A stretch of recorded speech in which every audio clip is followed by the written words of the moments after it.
Hi, my name is Dale, and today I'm doing an automatic transmission fluid change on my 1997 Chevy S10.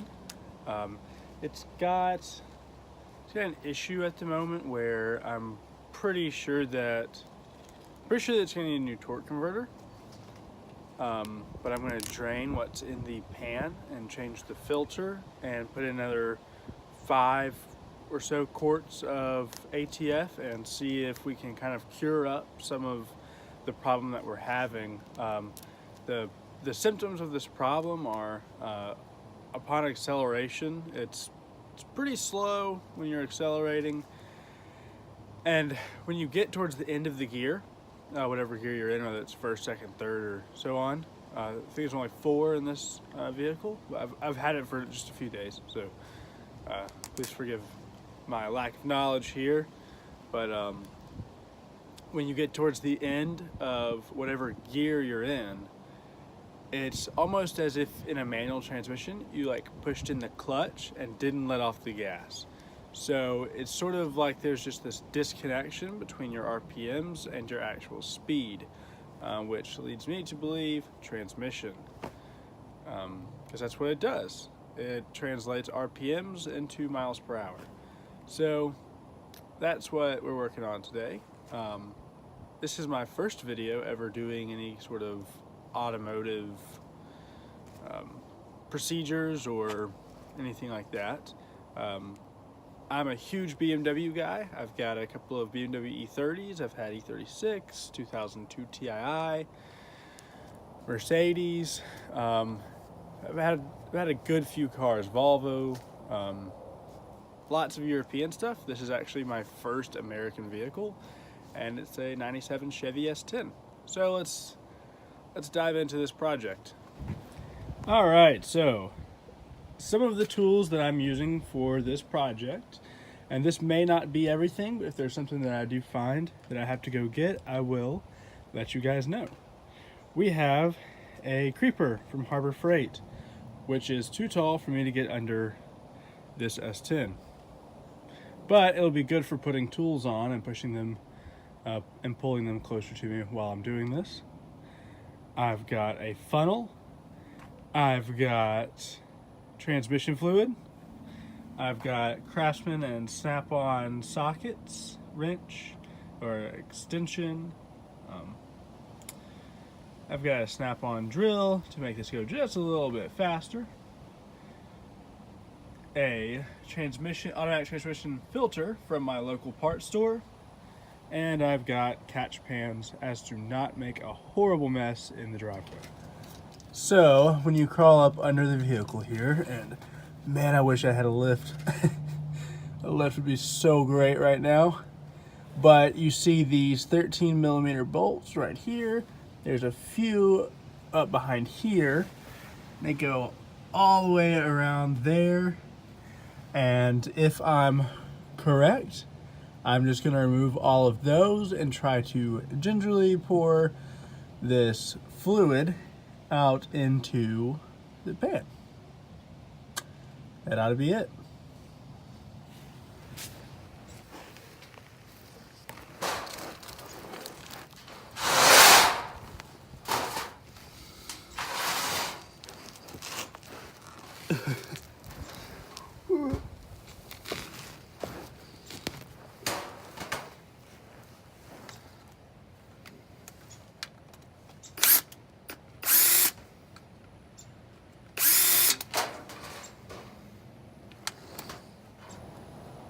Alright, so for this job you will also need a 10mm socket as well as the 13. All of the bolts around the pan are 13mm except for 2 of them that are next to an electrical connection, sensor of some sort. Like I said, I did just get this truck, so I don't know much about what all the sensors are and their locations and so on and so forth. But there will be 2 10mm right there at that sensor, and it's on the driver's side of the pan. And you will need, well, I guess you don't need it, but I'm using a pick to remove the little metal clamp off of the sensor so that I can disconnect it and get to the 2 10mm.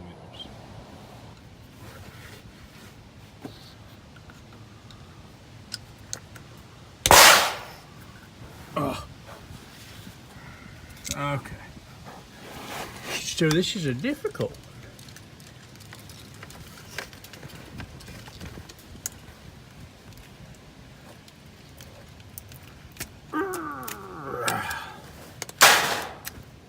What a pickle. Oh man, you guys didn't even see that. Darn it. Well, I got it. Trying to video one-handed. Oh, well, apparently that was not it.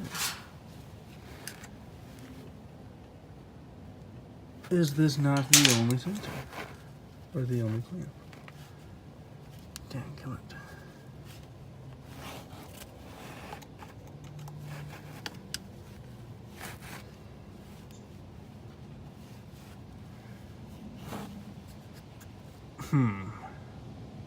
I'm sure that somebody's watching this and going, that's not how you remove that, dumbass. And well, you know what? You're right. I'm a dumbass. Alright, so it looks like what I'm going to do is I'm just going to get a normal box wrench, open-end wrench up in there.